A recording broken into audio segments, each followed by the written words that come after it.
Policy Committee open and ask for any apologies, and there are some apologies, so quite a few, so if you want to read them out. So we've got apologies from Mayor Brown, Deputy Mayor Hulse, Councillor Fletcher, Councillor Lee and Councillor Stewart for absent on council business, Councillor Cooper, Councillor Crum and Member McDonald for absence, Member Taipri as an alternate for lateness and Councillor Penrose for early departure. Okay, so I'll move that those apologies be received, seconded by Councillor Clove. Put that motion. Those in favour? Aye. Against? Declare that carried. Thank you.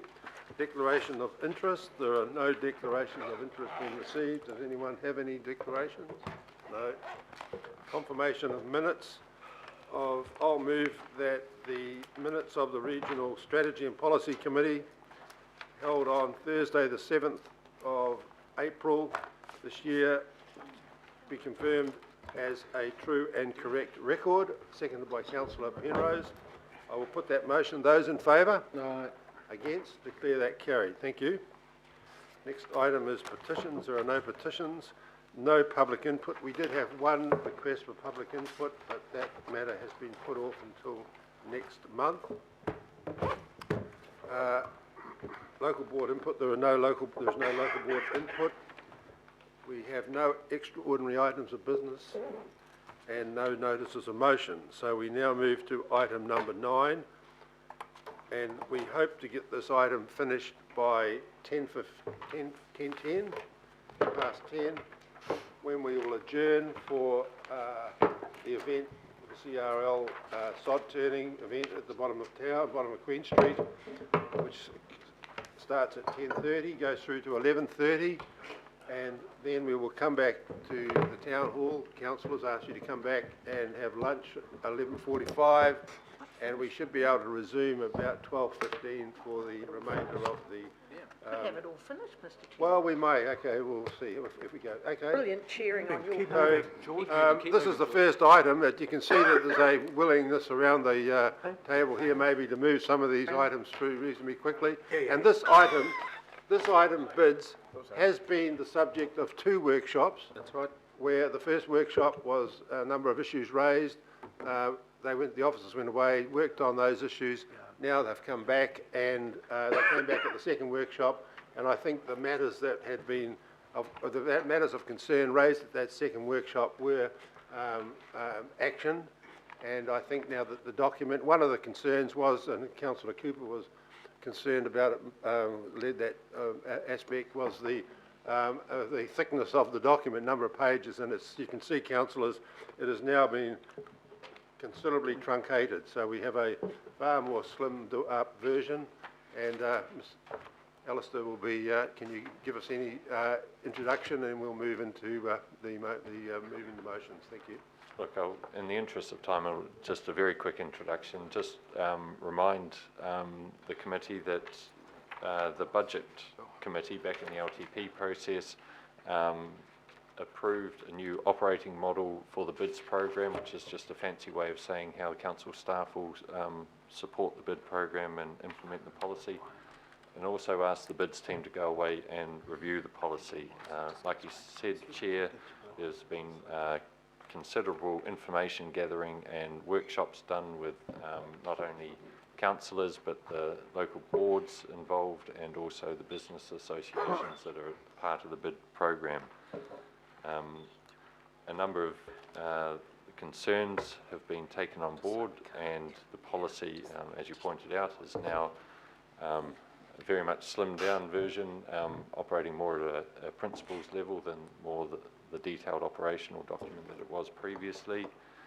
The main features of the policy is clarifying the roles of the different parties within the program, whether it's the governing body, which role is being exercised today in approving the policy, the boards and the business associations themselves. One substantive change that has been made to the policy is that a threshold of the amount of a targeted rate to be set when establishing a new bid has been raised from $50,000 to $120,000. The rationale for that is one of the key success indicators for a bid is it actually has sufficient scale to do something meaningful. There is scope within the policy to consider a lesser targeted rate on a case-by-case basis, but it's staff advice that 120,000 is an appropriate level to set it at. Other than that, the policy just largely clarifies what was happening in practice and puts the onus on the business associations involved to proactively provide us with some information, whereas perhaps the last policy it was more incumbent on council staff to chase that. I think that's probably a very high-level summary. All right, I think Councillor Webster, you've got a question? Yes, I do, Mr Chairman. Thank you very much, Alistair and the team, for this. This is a lot better than it was before, not slimmer. My concern is probably just in the wording of the ward councillor. It says no allocated role, and I'd like that taken out. The problem, as we well know, is that if something goes wrong, it's the ward councillor that they come to, and that's when the ward councillor gets blamed by the local board. So I think, whereas I know that it is local board, but I think I'd just like those words, no allocated role, however, got taken out, so that it says ward councillors may have a relationship that may be involved. Okay, is that any problem with that? No? You can put that out, change that, made that, okay. Councillor Walker? Yeah, I just want to support Councillor Webster's comment, and also make the observation that in the instance of some bids, particularly where bids enlarge, they can actually go beyond one local board. Sometimes they could involve a number of local boards, and that may well be the way that we're heading, in the sense that you have an overall bid, and then within that you may almost have subgroups operating, because that may be more efficient from an administrative perspective. I'd also make the further observation that obviously there are a number of councillors that take a keen interest in the economic development of Auckland, and there is a strong relationship between AT, that we obviously have a close relationship with, and the bids.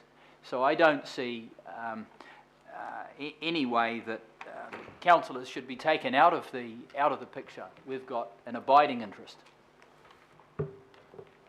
Thank you. With that, Councillor Filipina. Thank you, Chair. Just in regards to 28 and under the local board views and implications, there's a mention on 28 that throughout the revision policy, several boards have expressed concern about the level of operational support within council for the bid program. When will the implementation or the monitoring, whether there's sufficient or not, come back to council as per the end of that particular paragraph? I've no set date in mind. The new operating model is intended to be in effect from 1 July. As the manager responsible for that, I'll just be continually monitoring resources, and if it becomes apparent that there is insufficient resources, then I'll come back and talk to you and ask for more money very politely. Thank you. With that, I'll move the recommendation. I'll second. Seconded by Councillor Clow. Oh, can I answer? I just wonder, sorry? Sorry, you got a question? Yeah, just one. Can you please give me some assurance regarding these bids that they're not used in a way that's contrary to the, when you're applying these bids, they're used contrary to the Maori responsiveness framework?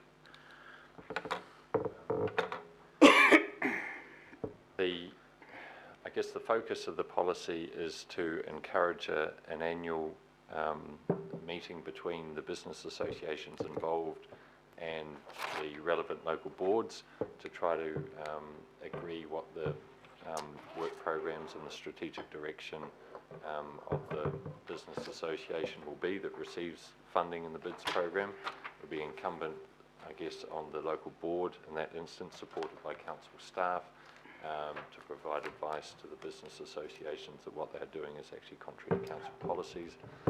I guess what we've always got to bear in mind is that these are independent organisations outside of Auckland Council's governance.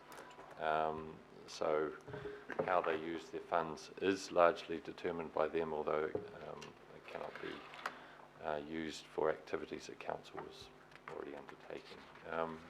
Steve or Jill, would you like to add anything to that? Through you, Mr. Chair, only that there's also going to be potentially a role within the team about working with partners, and I can imagine that that role would certainly have a relationship between ourselves and other parts of council that are involved with Māori economic development to try and to work on projects together. Thank you, thank you. Thank you. It's been moved, seconded. I'll put the motion. Those in favour? Aye. Aye. Against? Declare that carried. Thank you. And we will now move to item 10. Some of these items, the officers may not be here, but I don't actually believe that that we need, Mr. Kimpton is over these things very well. And this is the next item is a submission in relation, our submission in relation into the issue of Healthy Homes Guarantee Bill number 2. Now, there's just been a bill passed, a similar ilk to this, and this is a follow-up bill. So, Mr. Kimpton, have you got anything further you wish to say? I just recommend that you take the report as read. If you've got any questions on it, then I trust I'll be able to provide a useful answer to it, but otherwise we're seeking approval to make a submission on behalf of council. You're happy to move it, Mr. Chair? It's seconded by Councillor Cashmore. It's a short bill. It follows up on the previous government bill. Yep. And I think it's a very warranted thing, especially in the Auckland area where we do have a problem. So there's no discussion. I'll put that motion. Those in favour? Aye. Aye. Against? Declare that carried. Thank you. So now we move to item 11, Safer Communities Accreditation Update. And is Brian here for that? Okay. He was at, yep. So this, you can just give us some background, Brian. Sorry? I'd like to move it, George. Okay, you want to move it? Happy to second, Mr. Chair. Second, moved by Brian. Moved by Kathy. Brian would probably like to move it, but he can't do it. Seconded by Councillor Walker. So, Brian, is there any matters you wish to raise? The former Waitakere and North Shore councils did have accreditation. So, and I think one of the issues, Brian, is what it's going to cost, and if you can just give us some background there, that would be helpful. Yeah, sure. Thank you for having me. I'm glad I turned up to watch the initial proceedings. Through you, Mr. Chair, the accreditation fee will come out of the existing budgets, and the staff resource will also come out of the existing budgets. And this work doesn't create any new activity. It's about consolidating what we're already doing across the safety approach and bringing us into line with the World Health Organization's approach to community safety. There's a $2,000 application fee, and just really quickly to touch on that the Ministry of Health fund our injury prevention program in council, and this is the direction that they've asked us to head with the injury prevention program, so it's coming out of that program of work. Thank you. So it's been moved and seconded. Is there any discussion? Can I just ask a question? Yes. This probably isn't part of this, but I think it's something that we really need to look into. You would have seen Local Government New Zealand recently concerned about police presence in various areas of New Zealand. Particularly in the Waitemata area, we now have a situation where police stations that have been manned by volunteers, and maybe Councillor Filipina would be able to confirm this, now have to be closed if there's not a uniformed policeman there. So in some of our smaller, more remote areas of Auckland, i.e. Smells Beach and places like that, we now have a situation where if the police presence isn't there, the volunteers aren't able to keep the station open. So, I mean, it all goes with safer communities, really. I'm not asking for an answer now, Mr. Chairman, but I just wonder if the officer could look into that for me. Okay. It may not be your your area, but just think if we're talking safer communities, all these things come into it. I think there was, I think it was kind of wrapped around health and safety, wasn't it? The new health and safety. It was because of an incident that happened Yeah. in South Auckland, but the problem is, and I know that Councillor Penrose has talked to the Minister about it, but I'm sort of bringing it to the attention of this committee, that there is an issue, and I'd like some sort of report back to us about it. Could you get a report back and circulate it to all the members of this committee, please? I wouldn't know much about the issue, but I can look into it. Someone find out for me, thank you. Councillor Casey? Oh, just to say how pleased I am to see this resolved today. In the report it says that there was a deputation came to the Community Development and Safety Committee in May 2015, but that was not the first deputation. There's been deputations many times before that. So that was the first official one that had a resolution to it. So this is really good. My thought was to let the local boards know, maybe by passing this report onto their agendas. And that's a good way of letting them know that we've, with the resolution from today, resolving to become an accredited safe community. That could be just... Congratulations. That local boards be... Yeah, we'll put that on as a B. I think that's the best way to get it. Right, no discussion, I'll put that motion. Those in favour? Aye. Against? I declare that carried. Thank you. We now move to item 12. Now, Councillor Casey and Councillor Watson, the intention here was, I understand, Mr. Kimpton may want to talk further to it, about where we were going to move forward with this. So, once again, if I can encourage you to take the report as read, a similar example to the one we've just discussed at Councillor Casey's committee, the recommendation came through that we proceed with accreditation as a age-friendly city. The recommendation of staff is that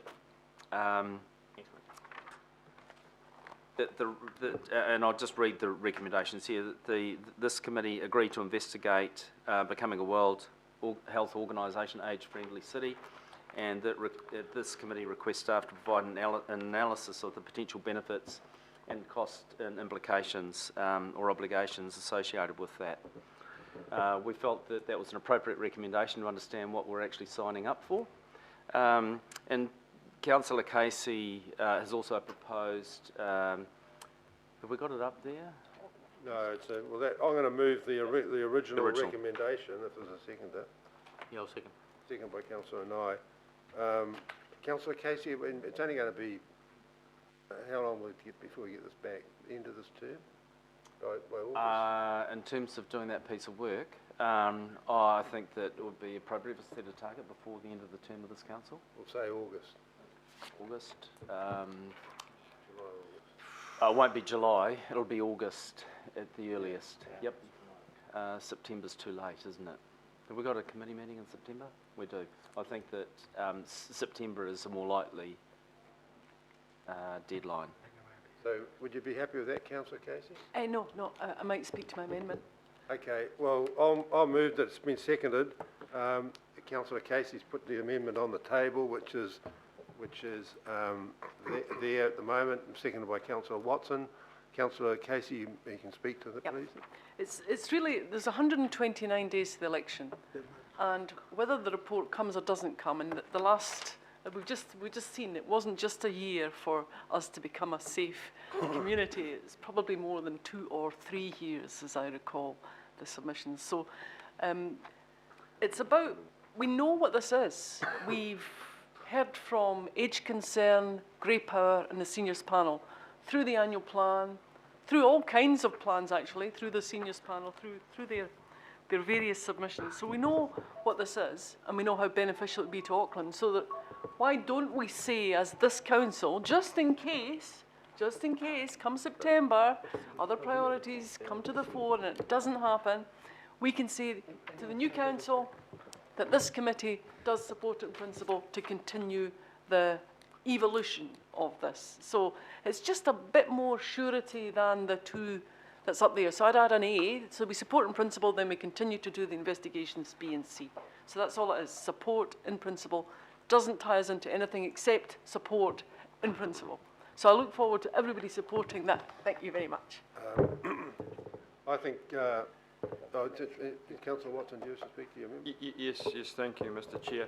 No, I just think the salient words there that Councillor Casey has alluded to is the phrase support and principle. This has been ticking away for some time, and I can recall a number of occasions during this term where we've had submissions, we've had people asking for this. This doesn't commit any finances. I know presumably if there was some huge financial impediment that would emerge via recommendation B. This is just simply stating what this council thinks should happen, a principled view that doesn't commit but signals the direction, and I think that's entirely appropriate, and especially given some of the statistics that are coming through. We had the meeting of the Community Safety and Development meeting yesterday out at Glen Innes, and there was some, well, disturbing is not quite the right word to do, but there was some really startling figures in terms of Auckland's demographic that's just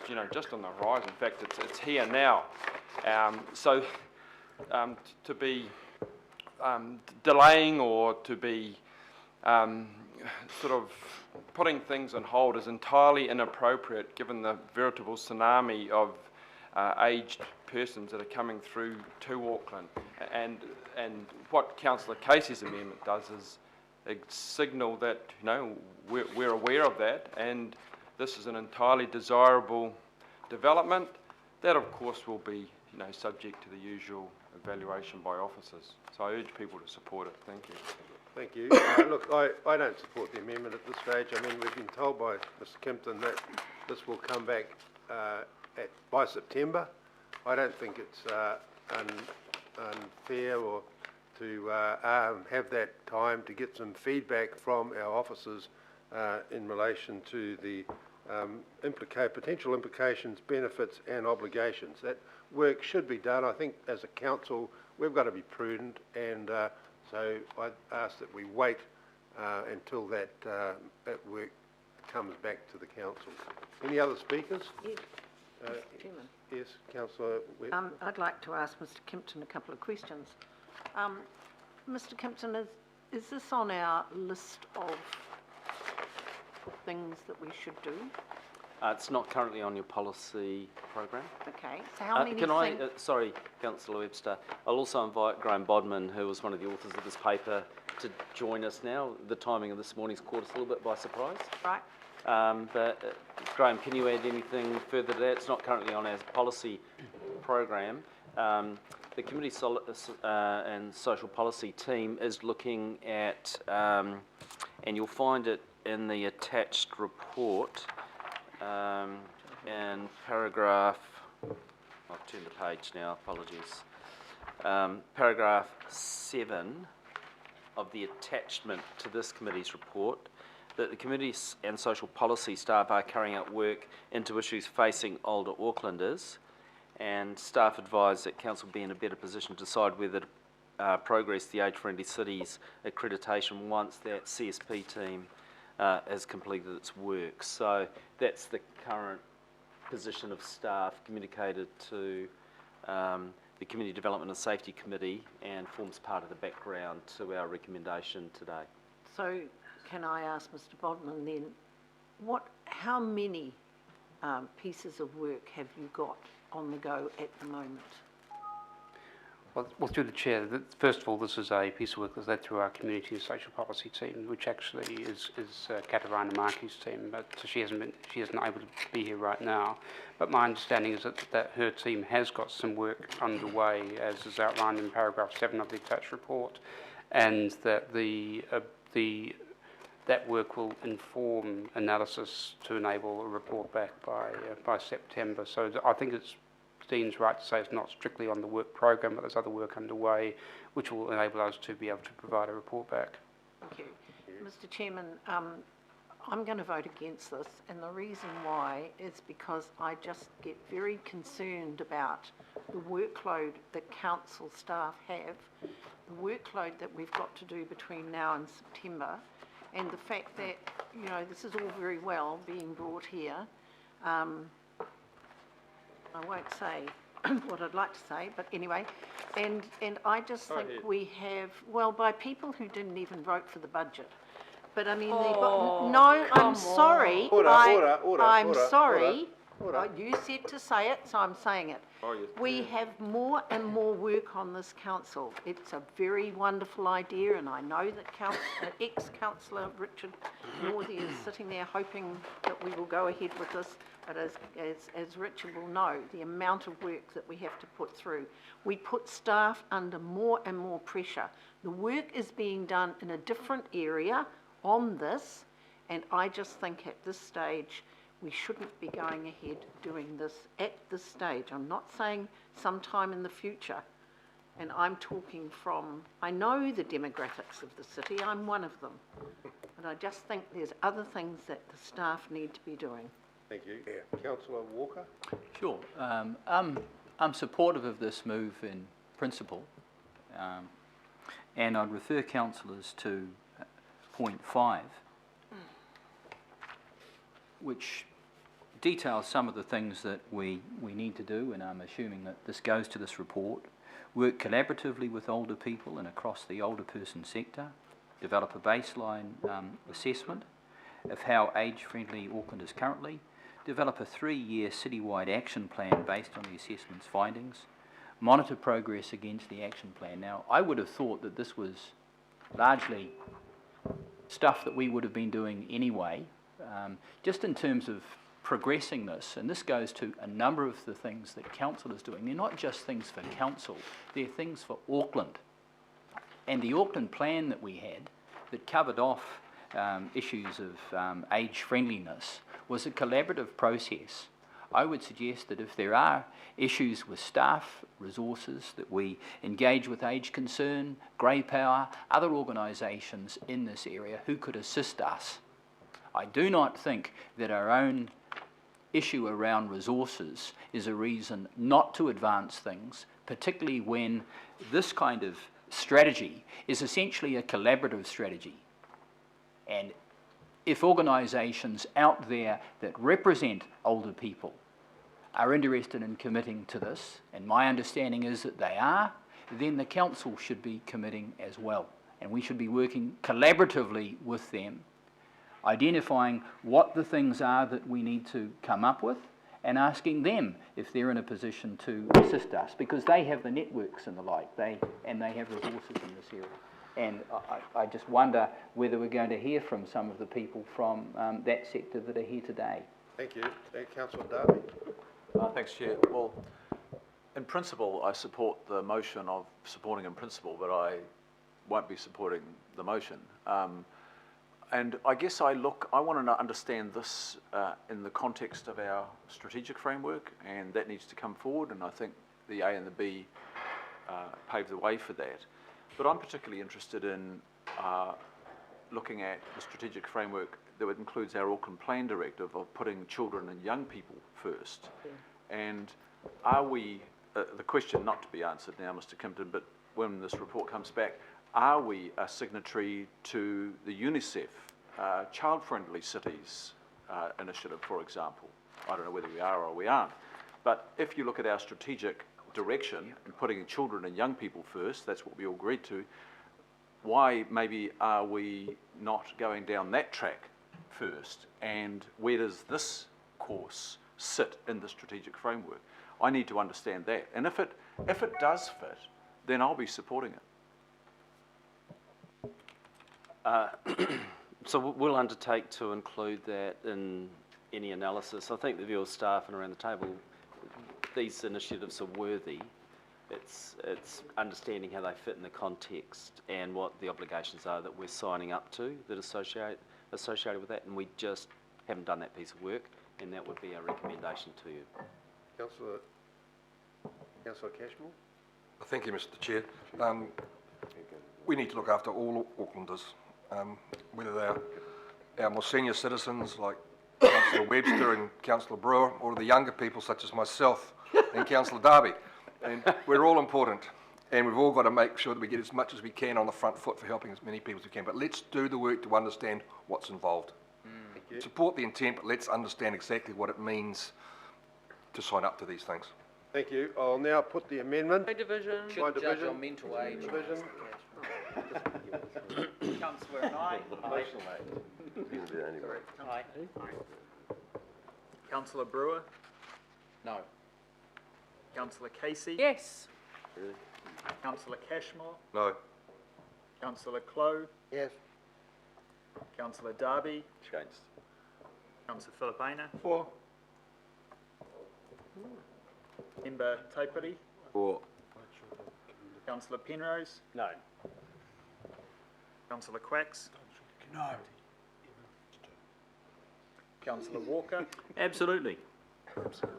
Councillor Watson. Yes? Councillor Webster. No. Member Wilcox. Yes. No.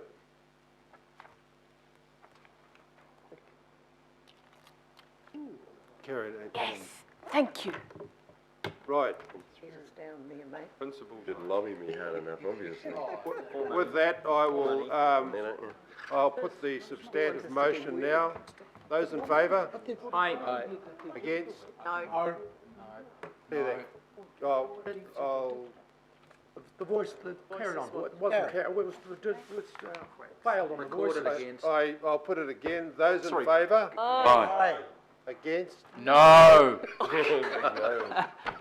Lost on the voices, Mr. Chairman. We'll have a division. What do I got to do? A haka to get it? Now's your Now chance. we're talking. Now's your chance. Give it yourself. Chair, can we, We have Go to redemption. Councillor Nye. Aye. Councillor Brewer. No. Councillor Casey. Yes. Councillor Cashmore. No. Councillor Clow. Yes.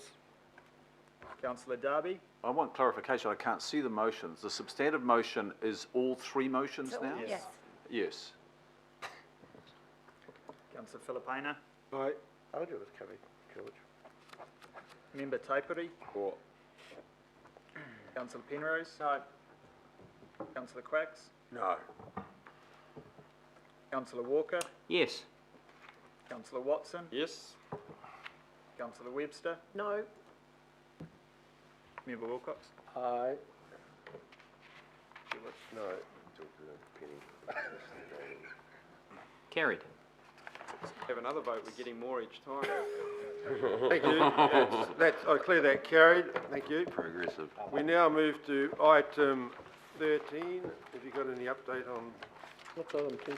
Oh, I'll move that we received the report, Yeah, second it. seconded by councillor Penrose. I'll put that motion. Mr. Chair, Sorry. a question on this. Yeah.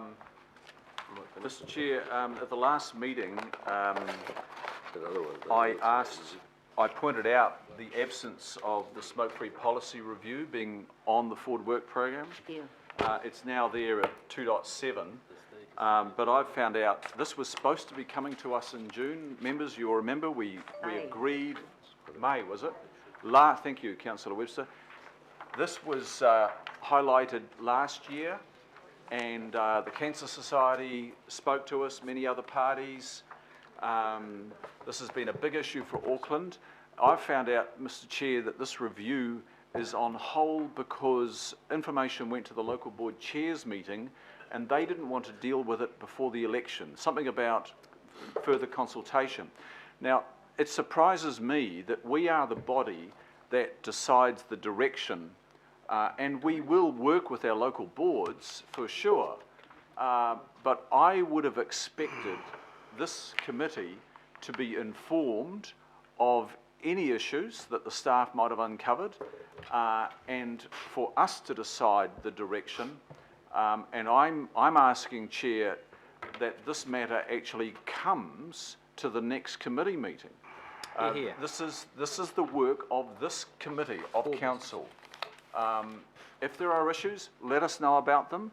But I don't think we should be dragging the chain any longer on reviewing this policy. And I'm very surprised, and I'm not impressed that this committee has not been properly informed of the reasons for delay. I mean, you have to search down to 2.7 there. on the addendum, which is not in the printed version, but it's there. But Mr. Kimpton, is there a way forward that this committee could actually deal with this issue at the next meeting and set the direction? We're not going to go on hold just because we've got an election coming on, you know, many matters of governance around this table. So, Mr. Chairman, can I clarify what I said about May? This was, and I'm sorry that Councillor Crumb's not here, but her father's not well, so I know why she's not here. This was part of I'm not sure what bylaw it was, but anyway, it was one of the bylaws that we were looking at. And we had a lot of people come in and ask us for a smoke-free Auckland. The recommendation of the bylaw committee, of the bylaw panel that did that, was, and I can't think of quite the words, but it certainly said that the smoke-free policy had to be revisited and reviewed in May, and I thought it was May last year, but maybe it's May this year. But it was certainly in a recommendation to this committee from that panel. I've been caught a little bit unawares as to where we're actually at on this, so what I will undertake to do is to ask those questions and come back to you, and I'll just provide a little update on where we're at with progress, what, if any, issues there are, and timing for bringing it back to this committee. So I'll undertake to do that and get that to you over the next few days.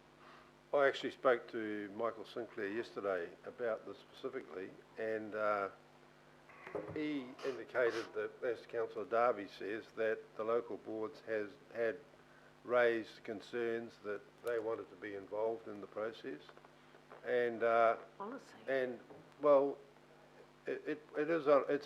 we have a bylaw at the present time. I think it's a bylaw or policy, which Councillor former Councillor Coney put through, and it was that smoking didn't take place in certain public areas under the control of council, and the issue. Well, when I was talking to Mr. Sinclair yesterday, we talked about the issues and the fact that it is also would be an Auckland transport bylaw probably, because they have the jurisdiction over the road reserve areas, and which would be one of the areas that would be prime for a bylaw. So I wasn't privy to the discussions that was had with the local boards, but the local boards have requested that they be part of the process as well. Well, Mr. Chairman, like Councillor Darby, that really disturbs me because that was a recommendation, and Councillor Casey will remember it. It was a recommendation of our policy, not the local board's policy, Auckland Council's policy on smoke-free that was to be reviewed in May.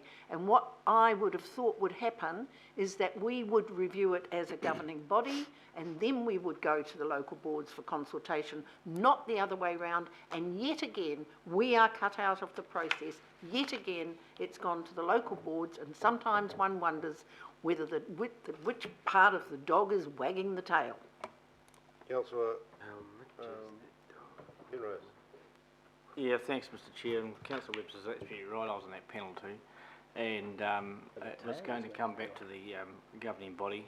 But I want to emphasise some challenges around this one, because we continue to get told to keep our costs and be prudent with our expenditure across the region, but in particular the enforcement side of it. So that's all that's part of this process with the policy stuff, Mr. Chair, and to the point where they leave maybe at self-monitoring because of the enforcement side of it, and we're set with ACL, AT, but Councillor Webster's right. Councillor Darby. Mr. Chair, we're required as a governing body to allow for local boards to have input into policies, plans, strategies, etc. That's what this, that's what the rules of engagement are. I think we've just found ourselves in a position here where we're possibly going to be the ones that are having input into the policy that a local board might like to propose. It is our job to propose. That's right. And so, Mr. Chair, I just want to check this with Mr. Kimpton, but I'm of a mind to put up that the smoke-free policy review report be brought to the next meeting. And I'll just check that with Mr. Kimpton. I do think whatever we've got, we need to look at it now. I don't know what went to the local board chairs meeting. No. We need to look at that, and we need to set the initial direction. Exactly. So I'll just park that motion, but Mr. Kimpton, would it be reasonable to bring a report, and I'm the last around this table to bring reports willy-nilly, but there is a lot of public interest in this, and they are really aggrieved at the delay. Yeah. We promised them May. So, in the absence of being able to talk to Michael and understand where he's at, I think it's reasonable for you to expect an update report on where we're at with this piece of work. How far that report can take matters for decision-making purposes, I am unclear. So I don't want to overpromise and then underdeliver, but I'm more than happy to talk with Michael and the team and ask for an update report on this matter as a minimum, and if we can take it further, then we'll do. Would that meet your expectations? Okay, look, it's better that it comes that way, Chair, and thank you. And so can we just move be that the committee notes a report on the smoke-free policy review will be presented at the next regional strategy committee meeting. Okay. I'll move that. Oh, you've already moved it. Second. You happy with that, Councillor Perez? Yeah. Okay, I'll put that. Those in favour? Aye. Against, carried. Now, I think we've run out of time. We've got two.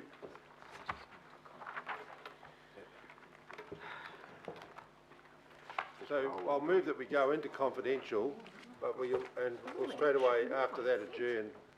Is there securities staying around? We can Sorry? leave our bags? We can leave bags and everything here? I'll be here. Oh, we've still got, I'll be here as sorry. well. Me too. I'll take your bag though. We've jumped ahead. We've got item 14, which is Ross's bag. information memos. I'll move that. I'll second. Seconded by Councillor, Mr. Taibari. I'll put that motion. Those in favour? Aye. Against? So we now, I'll move that we go into confidential. I'll second that. Seconded by Councillor Walker. Those in favour? Aye. Aye. Against? Declare that carried. And now I'll adjourn the meeting until That twice. 12:15. Thank you very much. What is it, 12:15? 12:15.